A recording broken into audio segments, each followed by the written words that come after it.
RDC ebigambo byene byijaho bwa nyuma y'abantu abatakamanyirwe okuza harunguuto nyigendo rwa footpoto okuza NTOROKO rukagumizamo rukaza bundu buryo bakihaho bande narishe za sign post zona ako abantu bingi bafira accident ako sign road sign post tabaho mugambira abana hora babira bwinemo rushuburo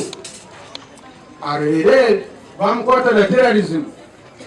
emyaka yeye y'obuto nebasa kwera obukihomi orugutoro rukatongozebwa omukwezi kwa munano ku mwaka 2015 kandi rukahezaho biliyoni 2.7 na miliyoni 8 omusente za Uganda ecenako obupande bwa harugutoro tubwo bwonka oburumono butwarwa bitu harimo n'abarukuronda amabare abatandikire no kurutimba barukutwara koransi kuza kujuguza nkamabare mbega koransi ni mugicukura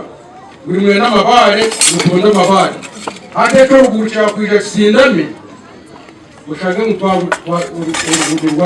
watching. A lot of accidents have happened because of such incidents that they are doing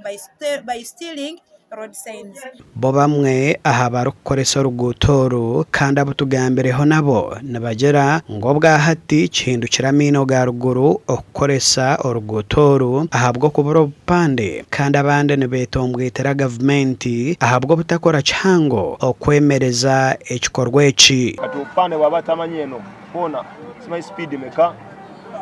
no kona simanyi gwayo litya tora bafuna mu buzibu kubanga buri cyo tunga accident so ntisanaga ka government tekukirebaho kubanga ningamba tambura muno mu rugudo tubakoreba upande tuburumu so tubakucifaho amakuru gasha kwa Jonan Tusingwire ahabwa Agacencwire.